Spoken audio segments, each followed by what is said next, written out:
Probably to try and use me as some sort of thug where they can say that Breitbart give me favourable news. I believe. We'll find out. I'll meet them now.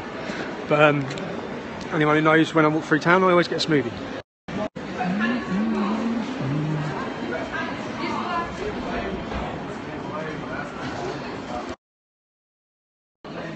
It's just not right, is it? It's just not right. It's the first time I've been out of my house in 9 days. I've had glandular fever.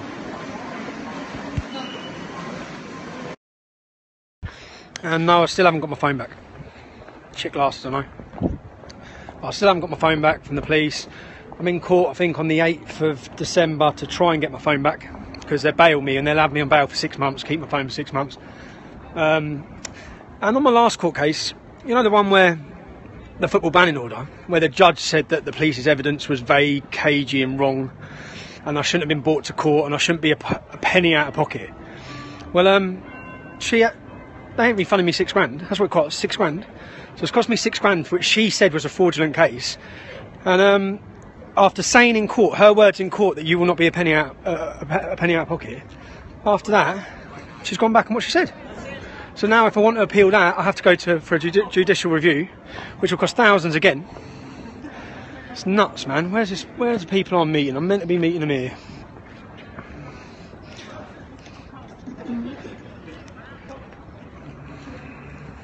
Yeah, shit glasses, I know. They're my wife's.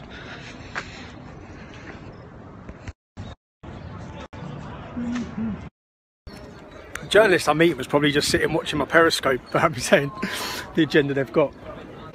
I know the judge did, because my solicitor told me this week that they've refused to give me any costs. After saying, it went in the newspapers, it went everywhere, costs will be paid. I'll make it all, I'll do a video this week. As I said, I'll do a video this week where I'll show everyone. I'm meeting you? No? I don't know who I'm meeting.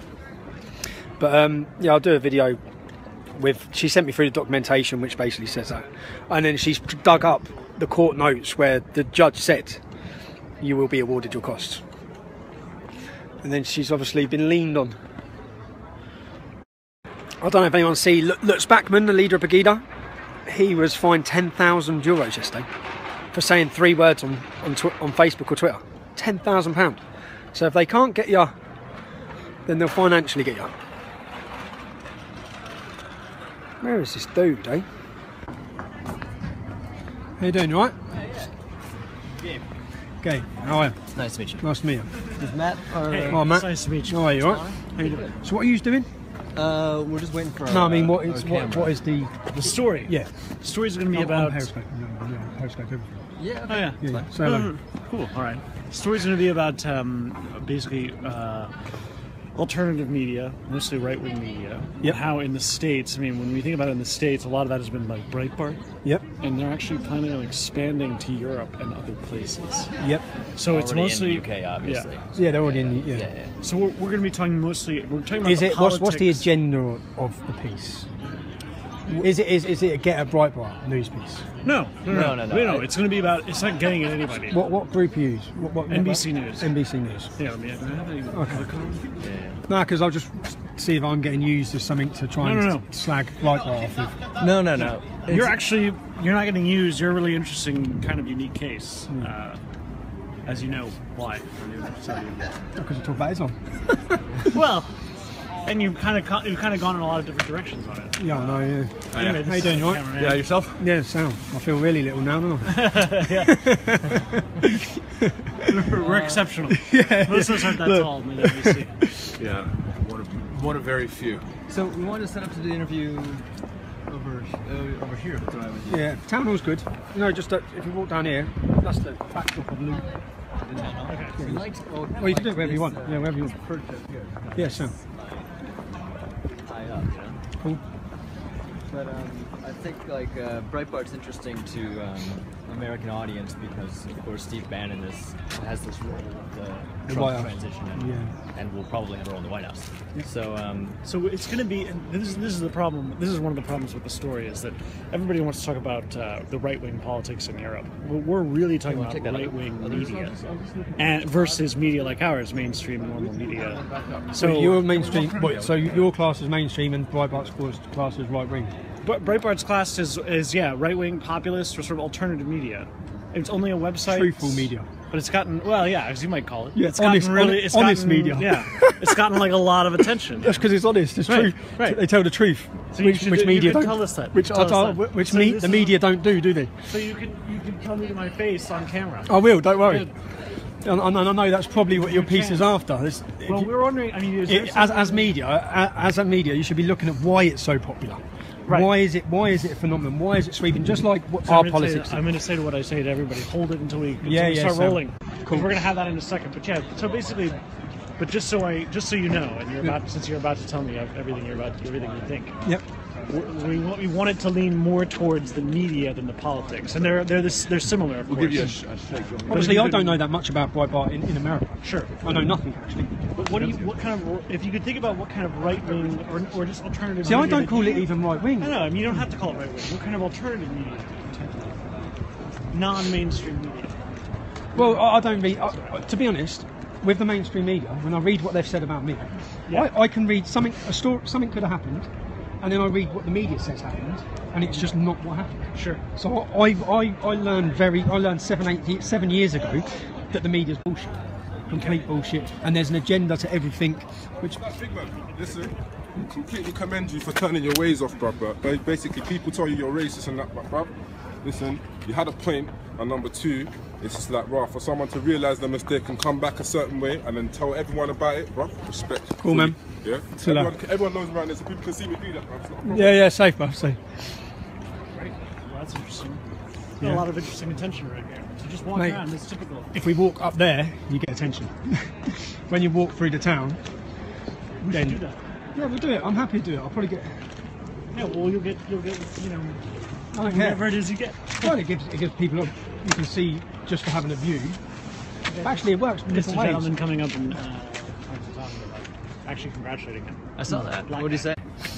Said that you changed his. He's appreciating you're changing your tune. I don't know. Or not? What was it? To be honest, I have it. Like, so last time when I walked through here last week, and I had compared to I periscope all of this. You know? So I might get in arguments weekly. But then there's also 3 different Muslims come up and give me a hug last week as I'm walking through. Yeah. That I've grown up with. Saying yes, brother, what's happening? And they get it. And also, I don't hate you as an individual. I don't hate Muslims.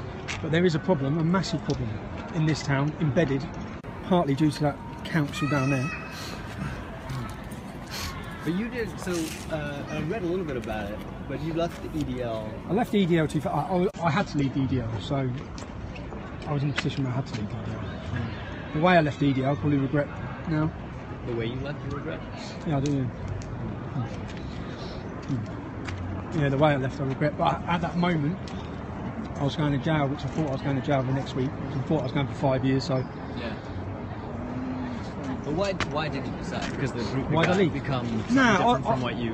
No, I'd made a decision to leave when I come out of jail, and I saw that people I'd been fighting to keep out for 2 years, and I'd got to a point where I'd kept them out. And then I go to jail and I'm watching all the video footage back of all the demonstrations whilst I've been in jail, and they're all there. The people you didn't want in The people, yeah. I gotcha. Like general dickheads. Yeah. So then I thought, and as I walk around here, I was the I was the face of the EDL.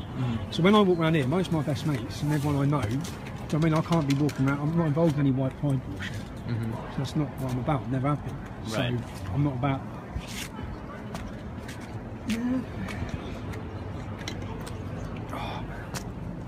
So what we'd like to do is we'll do a sort of pretty quick interview with you here. Yep. And then just need kind of like a shot of you and Matt walking.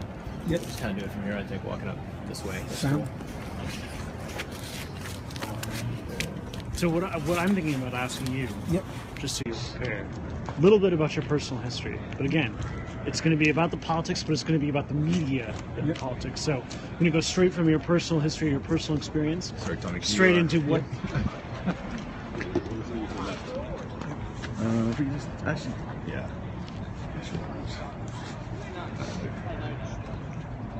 You got an inside pocket in there somewhere?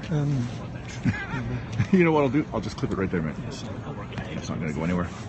It's mine to bulge. There you go. It's a nice coat. I like it. Off me, yeah. Yeah, I see. I've never been tailored. Like, I'm all thumbs. So. There we go. Awesome. Excellent. Where's that mic? Just scratch the inside there. That's great. Yeah. Figure out in nature. Is it too up? Gotta lose gloves. Well, what's the sort of statistics on Breitbart then? How big's it got over there? In the US? Supposedly. Yeah. Good question, You actually. can't actually. That's a question we're gonna have to answer in the story. It's big, but it's not. How long's Breitbart been about? Oh, only about 10 years tops. 10 years, yeah. Less, I think. I've only heard about. Well, Its founder died, Breitbart, the guy who founded it. But it's like, yeah, I mean, it doesn't have that many people who read it, but it's a major force. It's just like I think you might agree, it's kind of like a lot of the sort of alternative movement. when you say alternative media, what other alternative media is there? Well, Breitbart is actually pretty mainstream by some of the standards of its fellows. Yep. There's Infowars from Alex Jones. Yep. I don't know if you know Infowars. I know. Again, hadn't heard of that. Do you know the guy, the Twitter personality who actually writes for Infowars here in Britain? What Paul Joseph Watson? Exactly. He's brilliant. Yeah. He's absolutely. He actually I sent him an email just the other day. He put it up on Twitter. The email you saying sent? Doesn't talk to fake news. I'm glad you do talk to fake news, though. Otherwise, we'd be screwed. Tommy, can you count to 5 for me, please? Kind of what? Count to Count 5. to 5 for me, please. 1, 2, 3, 4, 5. Fabulous, thank you. Matt, 1, 2, 3, 4, 5. If any sort of like what you'd call mainstream media, when you're doing pieces like this, the only reason why there's organisations like Breitbart, media like Breitbart, is because the mainstream media's failed. Right. So that's what again. That's kind of what we're going to be asking you. But like I said, I think we're just sort of connected to but this Getting that. sort of,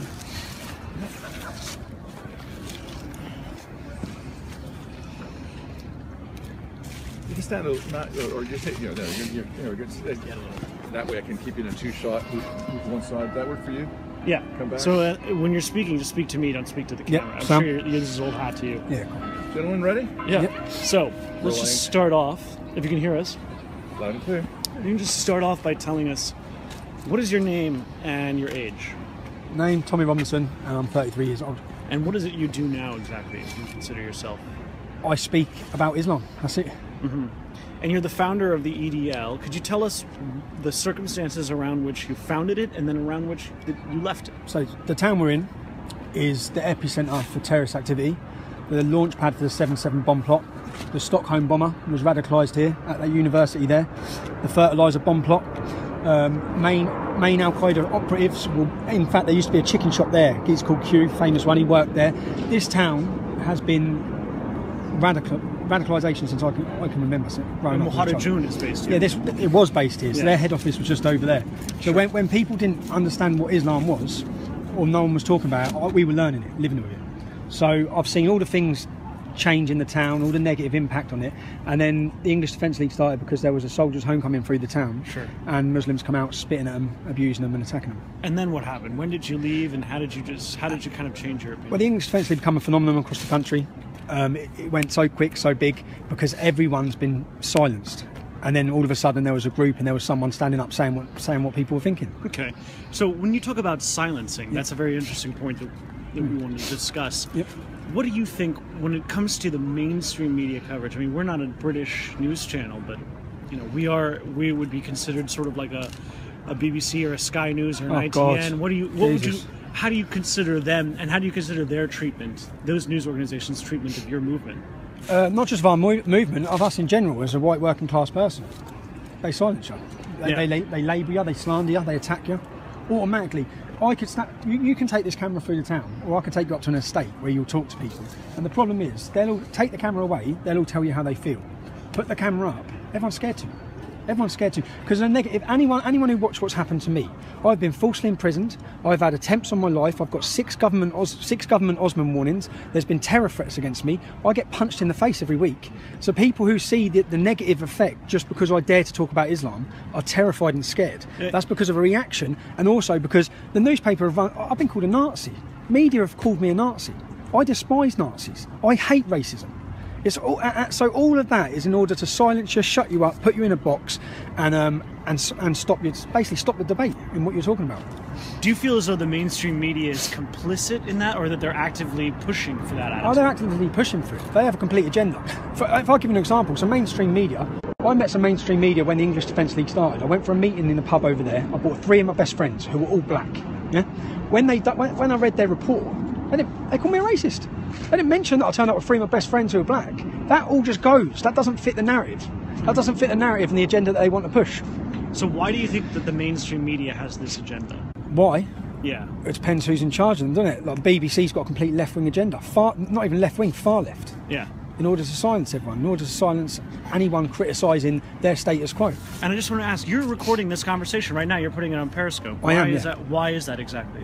Because I've been in many interviews. If you can watch one from Al Jazeera, which again, and I Periscope it, I don't know what report you're going to go. I don't trust your media, that's the truth. I don't trust any mainstream media because We will make America great again.